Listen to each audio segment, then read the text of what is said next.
you at freedomslips.com. It's 2 in the morning on the East Coast of the United States. I have no idea what time it is down and under, but it is time for Shiny Side Out with Dave and Mecky. So I hope you have your tinfoil hat all made and cinched down tight over your ears. So take it away, Dave and Mecky.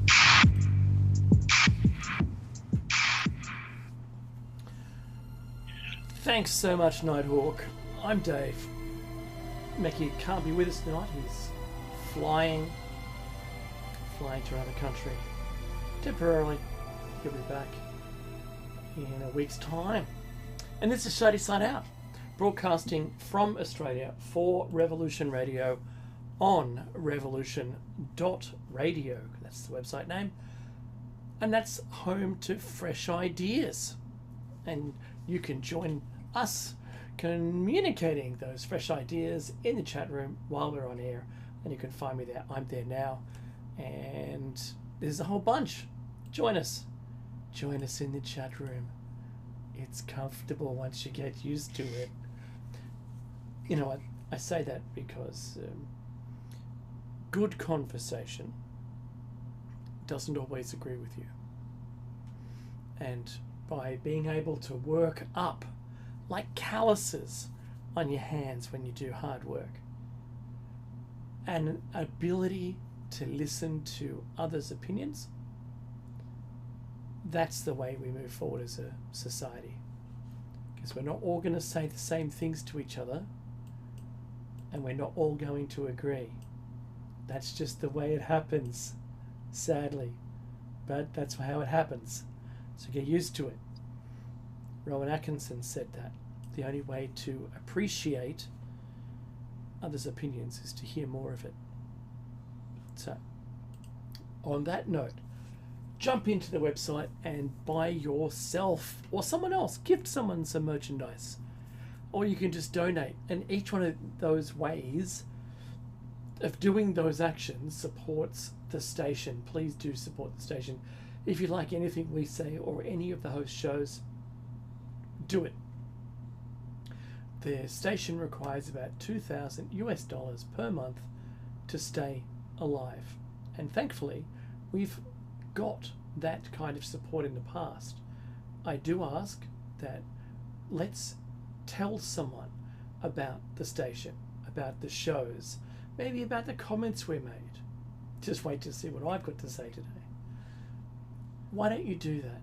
And if you like it, then tell other people. Just tell them, oh, you should hear this stuff that we, wow, I'll share you a link. That's how easy it is.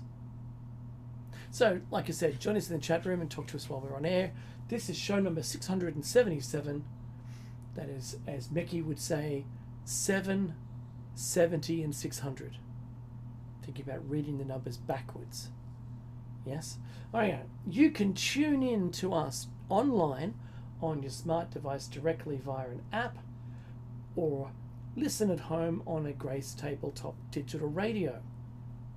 If you missed Solaris' show with Madeline Rudy and Talib Jensen, Carolyn Bell, Tumblety, it was a great show. Thanks, Solaris. I listened to all of it today. I happened to be trying to put something together for my show because Mecky, I knew Mecky wasn't going to be here. I've known for more than a week that he wasn't going to be on air with me today. For Shiny Side Out, and probably one or two Plato's Caves, shameless cross promotion during the week that starts, if you're not aware of it, 7 a.m. Eastern US time on Tuesday and Thursday. I'm sure Mecky will be back by this time next week for episode 678 of Shiny Side Out, which is our first brand. Then Mecky reached out, he flexed, and started up Plato's Cave because we wanted to talk about things in a different way, and that works, I think. Now, you can access the station's archives for free. Doesn't cost you anything, nothing at all, and you can listen to our shows, Solaris' shows. You can download them. You can click and listen straight away because they're MP3s and they're filed by date under the show title as a folder. But you can download the whole lot and you can binge it if you like. It's up to you. I mean, this is the opportunity that you have to be able to listen in your own time. If you're traveling like Meki is, you could download a whole bunch of them and then listen to them offline on your smart device. How cool would that be? I think it's pretty cool. At least you've got options. So Meki and I, our options include Rumble, Spotify, X, and YouTube. If you wish to listen to our shows, or you can listen via TalkStream Live as well. And if you follow us on Facebook, then I send the link out from time to time there for TalkStream Live. And you can also, there's a hashtag there, so the more you hashtag in Twitter, the more that raises our show's visibility. That'd be cool too if you could do that. Anywho, what, I'm from Canada. I'm broadcasting out of Dark and Joan country, and because we live in Australia, and because we recognise the traditions of the custodians, the traditional custodians of the land, I respect them because they looked after the land and you couldn't tell that anyone lived here. They did such a good job at maintaining the life that we see here, the life that's here, and all the dangerous creatures. Like if I could go back in a time machine and tell them to kill every single funnel web and all the taipans and the brown snakes, that'd be great. But there isn't a thing, because you don't want to kill all the sharks. They're clean. They're like the cleaning up crew of the ocean. And it's the same. Predation, it cleans the herd out and removes the ability for genetic diversity to a certain extent to reproduce.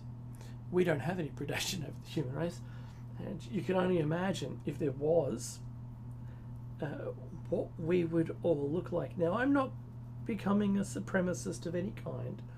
I'm only, if you will, Darwinist for that very statement that I made. That's all. I'm not truly a Darwinist because I believe in catastrophes and how quickly organisms can adapt in a new environment. So, say Chernobyl, for instance. If you have a look at what should be killing the wild dogs, like all the radiation levels, insects, and a whole bunch of things that are living there, you'd be surprised to see that those wild dogs are living to ripe old ages, unaffected by the radiation. And they've done some genetic studies and found that there is, during the first generation, there's a lot of die-off, right, or die-back, if you will, of the species. But something happens, and this, I'm not making this up.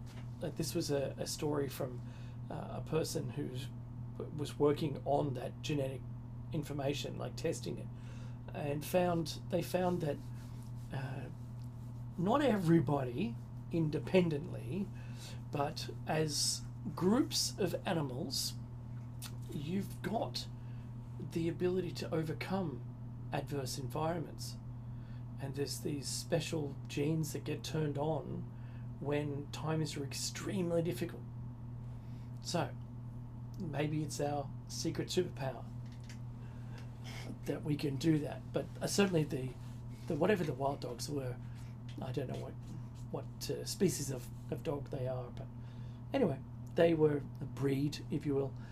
I'm not sure what they were, but they were able to do it. They were able to survive, and now they survive, not covered in legions or cancers, and they're surviving to a ripe old age, which is great for some reason. And I don't know the medical details in that, but let's just park that one there, shall we?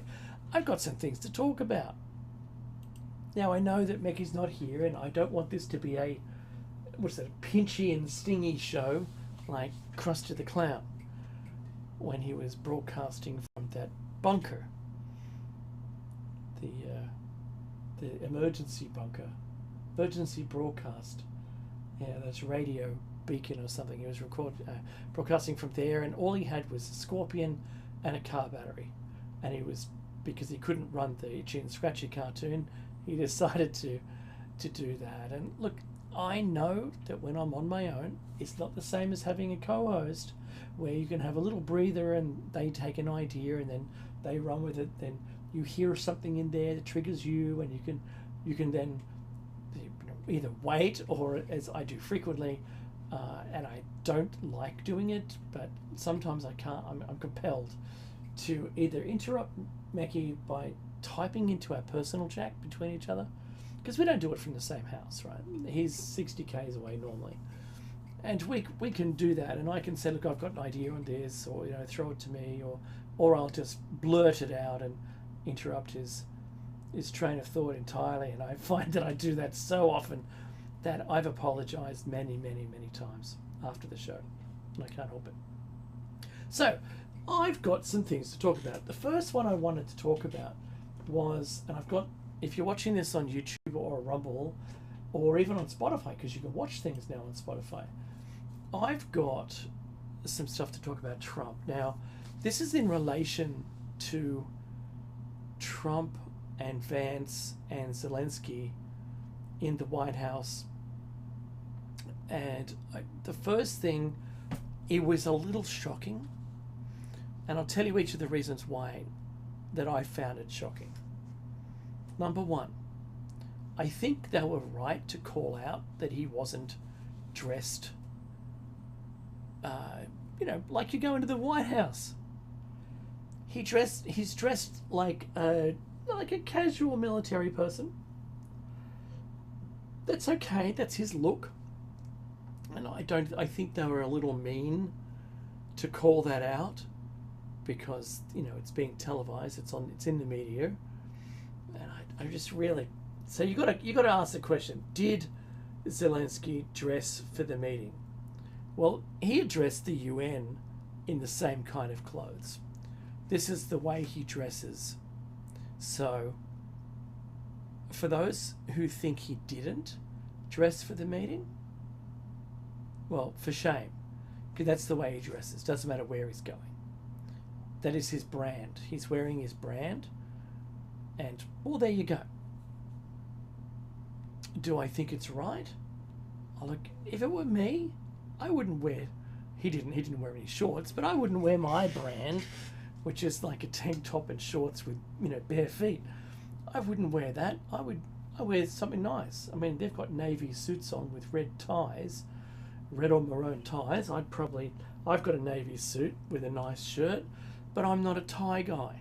I don't do ties very often. I mean, really at all. So there you go. That's how I would dress. Nice shiny black shoes. There you go. Anyway, so Vance got upset that Zelensky spoke about the deal in public. That concerned me, because normally you don't get anything out of them. But with the cameras rolling there, the typical kind of phrasing that you would hear would be something like this. The meeting was tremendous. The talks had been rigorous or vigorous. We had vigorous discussions about what the outcomes should be, and while you wait for a report, an official report from us, the talks continue. That's the kind of thing I would imagine him saying nothing. Usually saying it was, a good discussion, robust, all those buzzwords you'd imagine, and without giving anything away to the public, because nothing had been signed, or there'd been no deal made, for instance. So I think Vance got really upset, because I remember him saying, what you want to deliberate this or whatever in public, which is really not the way to go. You want all of those conversations to be private. But then there was something of a. I think Zelensky was attempting to hear the words that were being asked and speak to those comments. But when he did that, both Trump and Vance got all upset. Oh, the fist fight is very funny. I like that AI meme. Yes. Who was that? Lavender Streams. Thanks, Lavender Streams, in the chat room. There's Zelensky punches Trump in one of those AI driven things. It's very funny. It's not real. It's like those people cleaning, all of the barnacles off the whales and a turtle and I don't know what else. It's all just AI. Like, you see them trying to clean it off, and it doesn't make a one-to-one cause and effect causational spilling of these liberated barnacles. It's just nonsense. Your brain sees it and identifies it immediately. Goes, oh, that's not real. Just like that. It didn't look like Trump when his head was back. The skin color was wrong, and I thought it was funny. It's not real. I don't want it to happen because I've got to be very careful what I say. But I certainly don't want that kind of thing to happen. And if maybe that was kind of like, if you like the movie True Lies, and Arnie is in the car while the other guy's not the bad guy, but the guy that he suspects is having an affair with his wife, and he smashes in his dream sequence. He smashes the guy's head against the steering wheel, and it's all bloodied. But then it cuts back to reality, and he's intact. So then you realise it was only like a fantasy that he had of how he could deal with this fellow, because he just stalked him and hunted him down and found out he was a used car salesman instead of being a spy, which is really funny. Now, something that's really interesting here about that meeting and about what Trump's deal is supposed to be. So far, all we have is talks about mineral ownership. That's it. So I think that placing the USA in ownership of minerals to balance the money issued to Ukraine kind of makes sense. That would stop Putin from being able to get any land, because now in the land is minerals owned by the US. I think that's the whole way of stopping the conflict immediately. Just going, okay, well, we own those minerals there, and if you want to keep doing that, you're going to be treading on our land. And not that America will own the land, it'll own the minerals there, but that has America as a buy-in, because you're going to hear me say buy-in a lot. And that is really important for getting a deal made, because if someone doesn't care, they've got no buy-in, why would Putin ever stop doing anything? And I think Levitt today, I watched some video where she was talking about, with all the parties involved, everyone has to walk away a little disappointed. You can't have one with all the disappointment. Everyone at the table must lose something in order for a good deal to work. So in pre-sales, that I'm in pre-sales, you're selling an idea, a dream, possibly. It's a technical innovation I expect that I would do. I have to lose on some margin, and the customer has to lose some money in order to get the thing that I'm selling.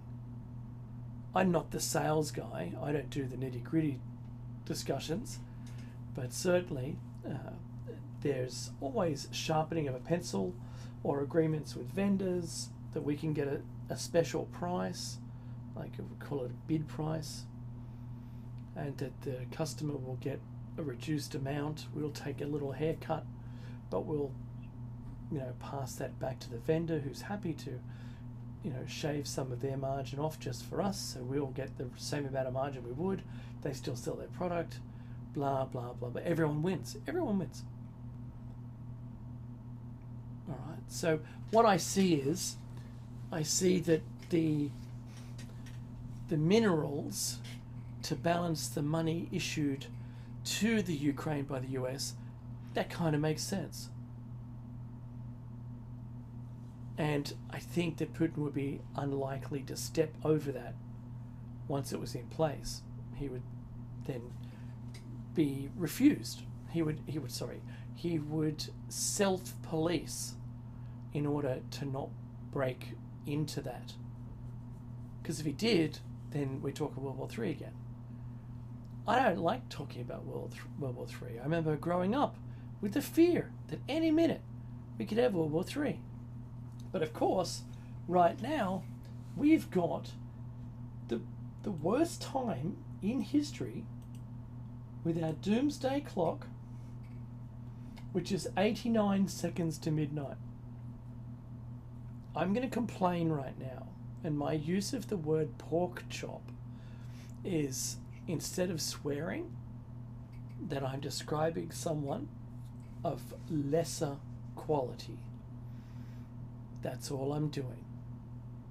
So the pork chops at the bulletin of all their tenure, all their years at university, they only reduced the amount of time to midnight by 1 second, despite them pausing it and didn't change it the year before or the year before that.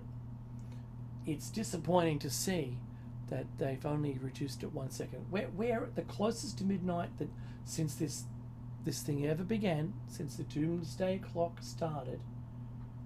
And in 2025, they reduced it by 1 second closer to midnight, from 90 seconds to 89 seconds. Complete ridiculous. I lost all faith in them. If they said we were to 60 seconds, I would have believed it. That's how I'm seeing it. We've got two huge conflicts. 3 if you include the Houthis and Syria. So we have Israel, Gaza, Ukraine, Russia, and now, the America is bombing Yemen and the Houthis. If you don't hear it, it's because it's not making the news, but it's certainly happening. I know Australia was involved in that conflict too. It's completely disappointing that we're at this point. Trump doesn't want any of that, because what deals can you make once the world is destroyed? I'm not I'm not anti-Trump. I'm an observer. I comment on all things political around the world, and this is currently the highest amount of tension in the world, and someone's putting the brakes on it, and thankfully this is changing. So one thing I noticed was, because Zelensky was airing the laundry in public on camera, even after Vance got upset and started, he really was talking loudly. It wasn't a regular conversation at this point. And then Trump said, well, that's not shouting. Okay, great. And then Trump said something to Zelensky. He goes, you don't hold any cards right now. You don't hold the cards. And even Trump started to get a little angry as well. Now, is that good deal making? I don't know. It certainly puts Zelensky in his place, but disappointingly so, I didn't think that was probably the best thing to do. Now the media's going to run with it. going, oh, CNN's going to love it. Oh, Trump got really angry. And who is this Vance guy anyway? What was he doing that for? I'm going to guess they're going to say that. But to be fair, I'm not sure that any of the three, Trump, Vance, or Zelensky, behaved themselves well on camera at this single meeting. I think they all did a really poor job. They should have simply turned the deal negotiations, turned it off, turned the complaints off, stopped doing that, and just done the thing that everyone does. Yes, we've had some really good talks. They've been successful. We're hoping to close them out in the coming, days and weeks or whatever, right? Saying nothing, not giving anything away. But I suppose in fairness, this Trump presidency is going to be the most transparent in world history from their own people. Levitt says it almost every day. So look, I don't mind any of them. There's some that I dislike more than others, but as a commentator, I'm liking what is happening, because I really do hope that some of this wears off onto our own politicians because of how stupid our politicians are and how they want to continue to refuse that they're corrupt. They want to continue to refuse that the public service is for all intents and purposes an expensive, useless machine that you're only taught the job you do, and coining the phrase, "that's above my pay grade." So the allowance of authority from above is zero to anyone below. You don't have any authority to do anything other than the very job that you do, stamping a piece of paper and moving into the person's in tray next to you. I'm being critical here. It's overly critical, but I'm making a point through an observance that isn't real. It's what I'm doing. I understand that isn't everybody's job. I completely understand that if I just annoyed you, hopefully you'll remember that bloated government is all around the world. Every country has, not everyone, most countries have a bloated government. Certainly Western countries certainly do. Let me tell you that. And I've seen pictures of China. Yeah, there's a lot of people, but they have a room full of people wearing what looks like military uniforms, but they're not. They're officials' uniforms. And I can't understand why there'd be that many direct reports, inside the one room. And wouldn't the one room be a risk? It's so large. If there was ever the riskiest place to be, it would be in that room where you could take all of them out at the same time. I'm not saying we should, but if there was a time in history, it's not in the past, in the future, where there's a threat, the single place where everyone convenes is the single highest point of risk.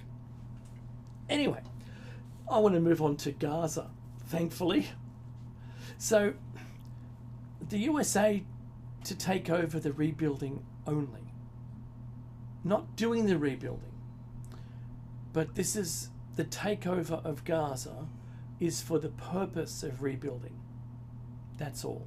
The money is to come from the Arab nations. Oh, I've got a screenshot for that. Hang on a minute.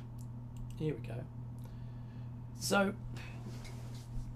this is actually from Al Jazeera. I found very few news articles that came from anywhere in the West, And this says, after initially saying he was open to the possibility of sending the US military into Gaza, Trump later said that no American soldiers would be needed to carry out the plan. So, the money is to come from other Arab nations, since the two peoples, that's Israel and Palestinians, Israelis and Palestinians, cannot agree on what's to happen.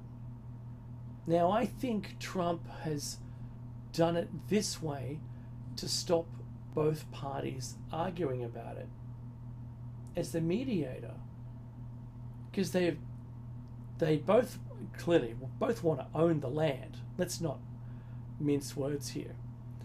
Israel apparently appears, in all intents and purposes, wanting to wipe out Gaza. And when you look at it right now, Trump's words are right. I've said this for a long time. It's just destroyed buildings. No one can live there. There's no facilities. There's no water, no food, no sewage, nothing, right? There's no health. You're living without windows. All the glass is gone. It's just open rubble. If you want to corner the rubble market, there you go. Got some good rubble here. It's terrible. It's truly awful how Gaza looked like any regular city. Any regular city. Now it's just, it's honestly, it's destroyed. So I think that Palestinians definitely have a right to exist. Israelis have a right to exist. Israel, Israelites, you go back into the Bible, it's references everywhere. Who owns what? I really don't care. If America was wanting to buy it and own it, and then asked all the Arab states to help with the reconstruction, I'm not sure how many would want to participate. I know the Saudis have a lot of money and they could easily build a brand new city. But this is the question, would every one of those Arab nations want the Palestinians to move back in? I don't know. Currently, wherever the Palestinians are safe and well, alive, safe and well, if those countries put in to rebuilding it, then what would Israel could then no longer destroy those buildings, because you'd be fighting each one of those Arab nations who rebuilt it. And that's got to be considered here. I think that's also, I'm reading between the lines because it hasn't been said specifically, but that's how I believe that this is being approached by Trump.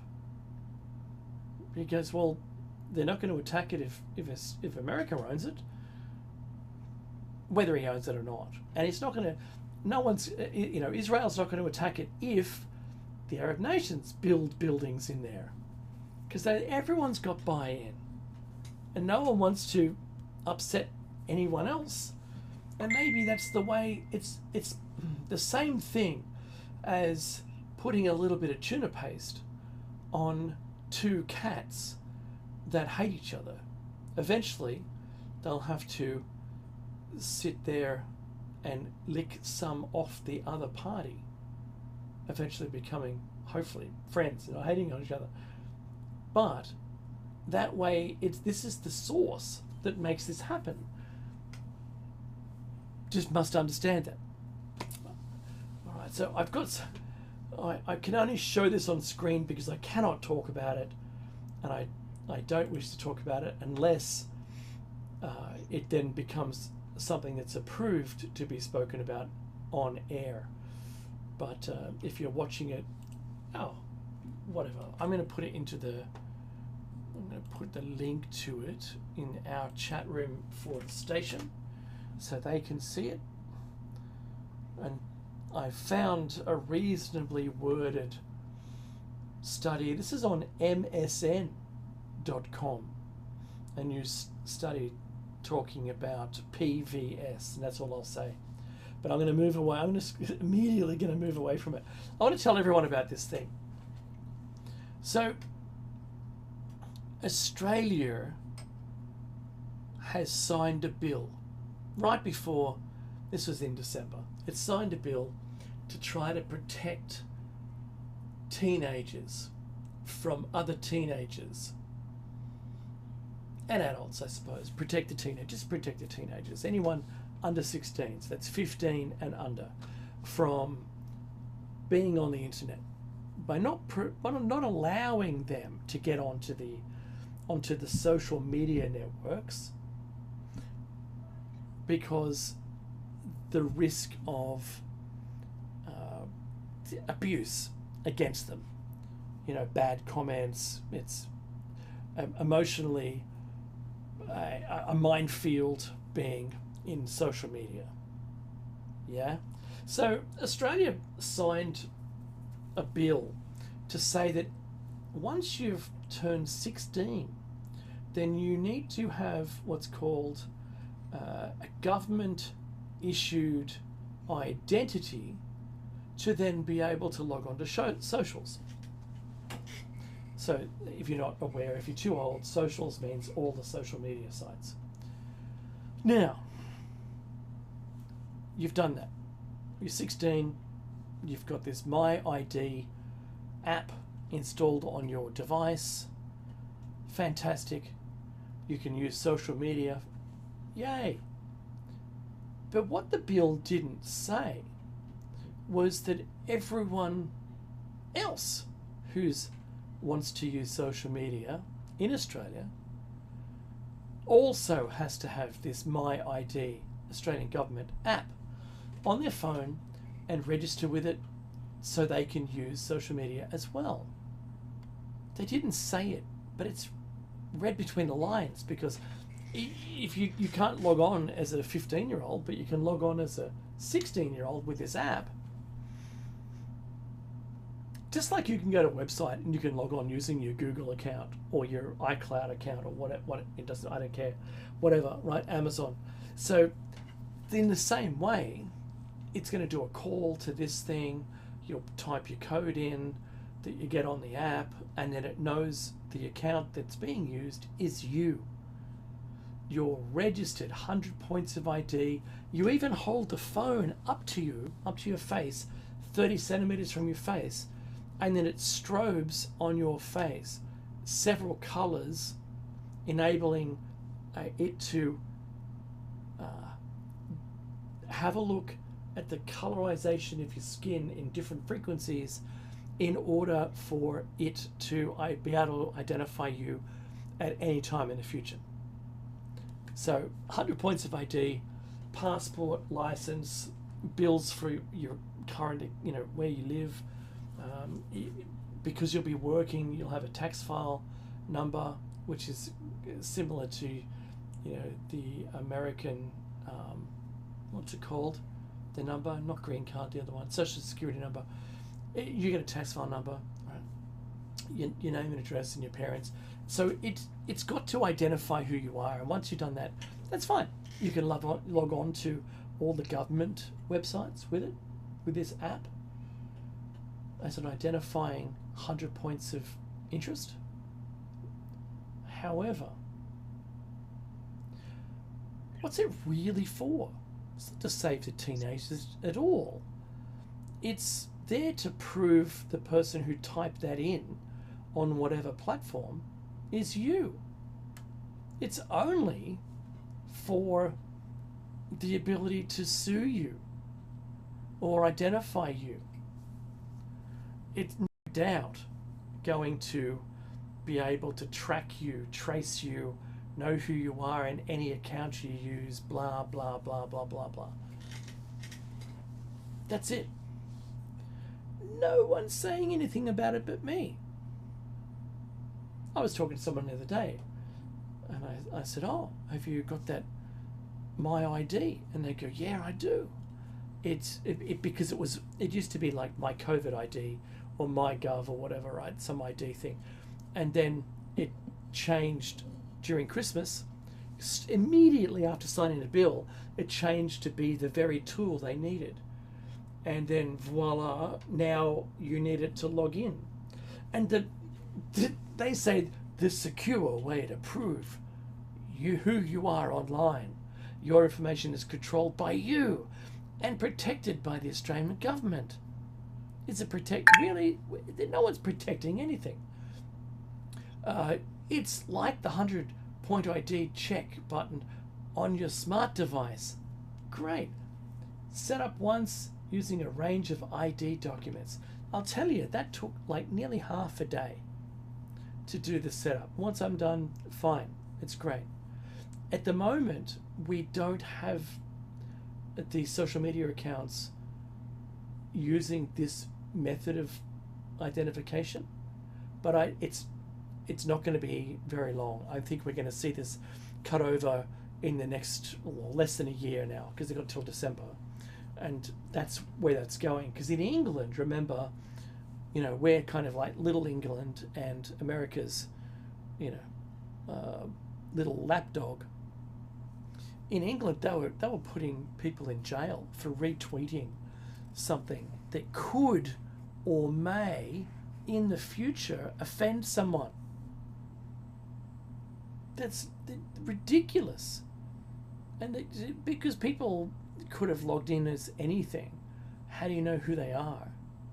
And they couldn't get everybody. But the idea was they had a little chat. Let's use one of these accounts, one of these apps, and now we can prove who they are. I dead set think that that's actually where it's going to go, and there's no turning around. There's no coming back from it. Even I think a change of government, I would vote for the party that says, "Oh, this whole thing is preposterous. We're getting rid of it," from social media at least, because all they want to do is chase you as an adult and prove you're up to no good. I'm not up to no good. I see people's comments.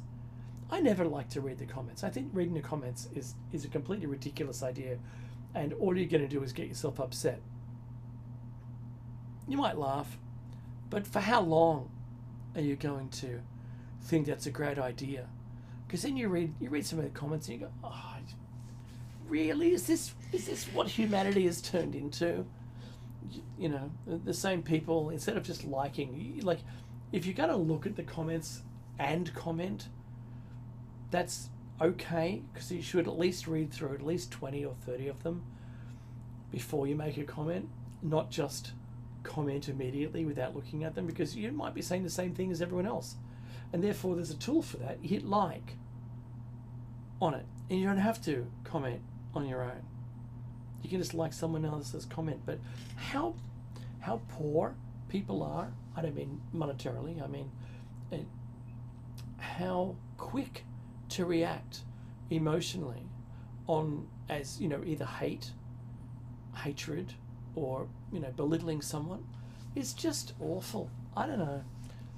Look, social media is one thing. In real life, they might think it, but because it's kind of safe, will this ID app, I'm trying from the other side now, will this ID app subdue some of that, because they can be found to be guilty? And if someone said that slur to you in public, they could have some recourse. So is that possible? I don't know. I think we have to wait and see. Isn't it nuts? It's really crazy. We'll have to see what happens. I wanted to, before I talk about Gene Hackman, I want to talk about just a real nice thing here. Is SpaceX Flight 8 is Monday US time, and I've got a little fingers crossed moment for a successful launch, mission, and catch. Hopefully there's no attic fire, because that's what caused the rapid, what's it called, rapid or unscheduled disassembly, RUD. That's what happened to it, the last one. And of course, because it went south, the engine shut down, then it blew itself up. That's what it's programmed to do. But Gene Hackman, I know we talked about it last week, but there's something really important that came out this week, and I'll be catching this again if there's any updates on Tuesday morning and on Thursday morning, just if there happens to be something changed. But I wanted to just let everyone know where this case is up to. Now it has some mystery surrounding it, and for those who don't know, they're Gene Hackman, Betsy Arakawa, and their German Shepherd.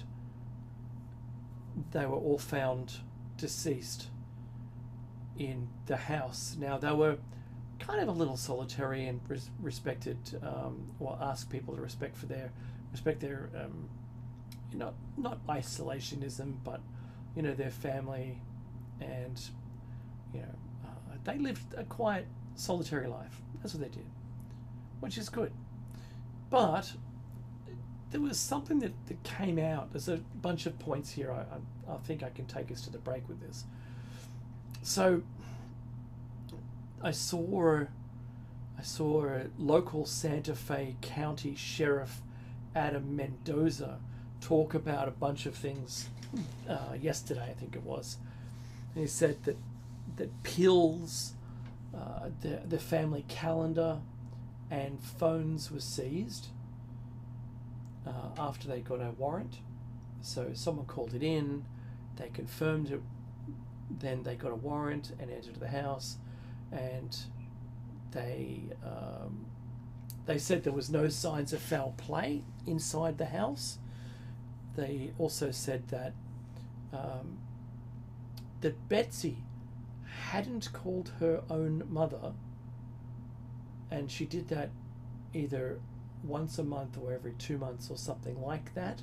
The last time she called her mum was in October, but she hadn't been making those monthly calls since then, which fueled rumours that she'd become a recluse, and that had kind of been escalating, apparently.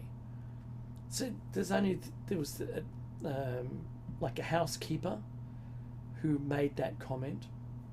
They said there was no signs of foul play within the house, and they'd also, the pills they'd discovered scattered over the bench top were thyroid medication and the angina blocker diltiazem.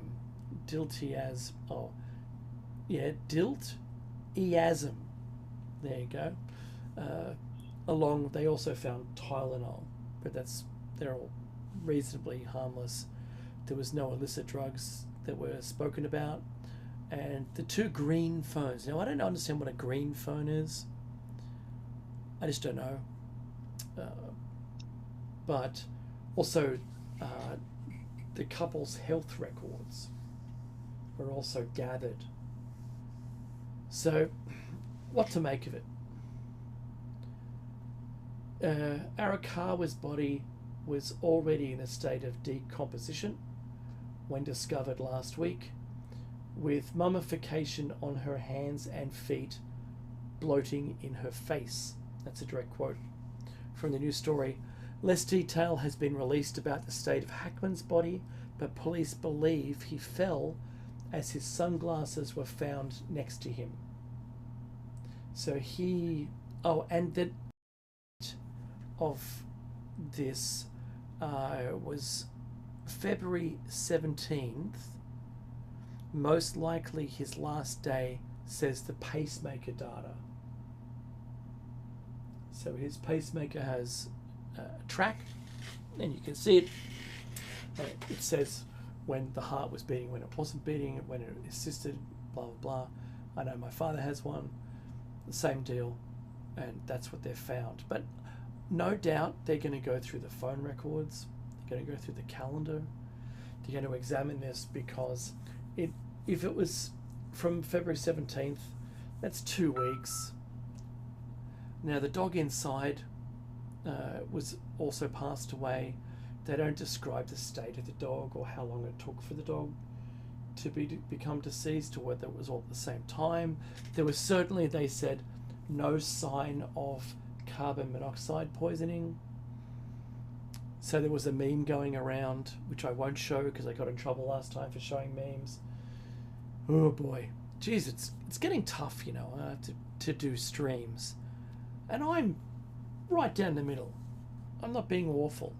And I don't say anything I'm not supposed to. We self-police all the time. And it's annoying that we can't say what we really would like to say, I suppose. In this case, I've got nothing. I have nothing. It could be that they all ate the same meal, even the dog, and they all passed away. It could be that this is just another scenario, that he's had a fall and maybe she didn't notice immediately or something, and she's discovered him there and then didn't want to do any more. I'm done, you know, and she could have taken pills to end her own life. So a toxicology, and we're going to wait on that to see what happens next.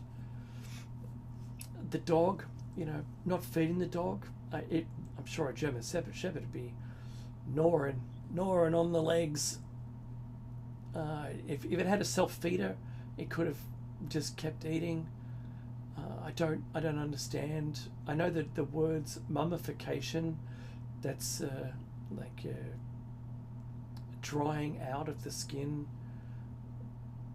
So extremities lose a lot of their moisture first. I don't think it's very hot there at this time of year. If their air conditioning remained on and it was on dehydrate, maybe. I don't know. I can't wait to see what happens. I think the toxicology is the first thing we should be looking for. But after that, I don't know. Your guess is as good as mine. It's a little bit of a mystery why they would all pass away at the same time. Was there poisoned water? Was it something outside of the home that could have caused it? I don't know. I hope that the simplest thing would be that he passed away and she couldn't take it anymore. Why the dog would be dead, that still doesn't explain that at all. So, I don't know. Maybe she took her own life. No, none of that. Either of those two being in separate places, and with apparently different ways of passing away. I don't know. It doesn't answer it for me. I wait with bated breath to see which way this is going to go. But you know what? That's got us to the end of the first hour of Shiny Side Out with David Mackey. Without Maggie today, and after the break, I'm going to be attempting to read the Golden Age Part 5 show notes. Mackie always has a knack of being able to read any word in any language with a believable pronunciation, and I get stuck at it, attempting to try to pronounce it, and you'll just have to bear with me. It's only words that I'm not familiar with, because everything else is, we actually read in pictorial language. The word is written in characters that makes a picture, and that's how we read. But anyway, coming up after the break, after the very short break, take the time to donate if you can. And we'll be talking about the Golden Age Part 5. Thanks for being with us, or with me at least, and I'll do a bit of the outro here. That we really do appreciate you listening to us. And if you're listening to us on any of the platforms, whether it's Rumble, Spotify, on X, or on YouTube, like, share, and comment, and subscribe to us, can you please? That'd be fantastic. Help us out. Let's try and lift us up in the algorithms. Catch you after this very short break.